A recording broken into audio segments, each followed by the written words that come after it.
on that front, and I just thought we'd touch on what is seemingly a successful case, right, of how the land situation and mining rights have come to the fore to help a community that I'm sure a few of us do know quite well as well, the Royal Bafokeng Nation. A nation in itself that is pretty much now, according to a lot of people, founded on mining when it actually wasn't. The king on that front really trying to sustain themselves quite a lot. They're a clan of nations that is found predominantly in Bafokeng, which is their capital ultimately, but of course in that northern region of the Northwest province is where they currently sit. Their king holding down that nation quite sustainably. They're trying his very hardest, of course, to ensure that the rights of their land is indeed enshrined to them and given to them as quickly as possible. Now, they are Setswana speaking, of course, and the monarchy itself covers around 1,000 square kilometers as well in the Northwest province. Their capital, as I said, there being Bafokeng as well. The kingdom is their current ruler as well is Kgosi Leruo Molotlehi, who has reigned since the year 2000 and has been doing so since around he was 30 years old or so. That is the king himself over there. Now, the Bafokeng people did struggle to buy their land back, repelling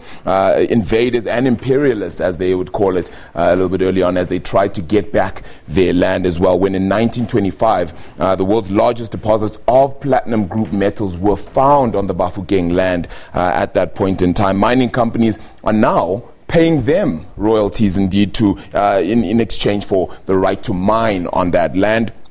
Also, a court settlement in 1999 with Impala Platinum, the second largest platinum mining company in South Africa, gave the company as well, gave the Royal Bafokeng Nation a 22% stake royalty on all platinum as well, taken from their territory, and an ownership stake as well in Impala Platinum. Now, of course, they went on to build as well the sports complex where Platinum Stars FC as well does take up a whole lot of its training and a foreground as well. They built a stadium as well to that to try and benefit that community, indeed quite helping on that front. Of course, the value of the Bafokeng stake in Impala Platinum tripled to more than 685 million.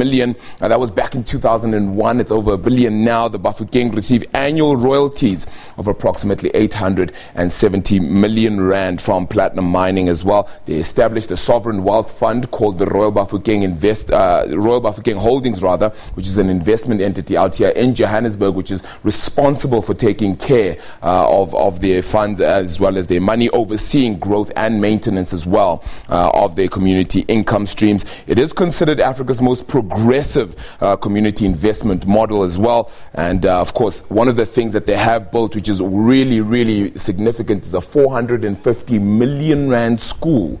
That's part of the Royal Bafokeng Nation's upliftment program. And they have the Royal Bafokeng Institute, whose goal is to improve education and learning for the Royal Bafokeng Nation. A success case, one that you can clearly tell has been aided by how mining itself can aid communities. Nompu. Thanks very much, Arabella. I think that's a fantastic model and one that maybe communities and government can look to emulate.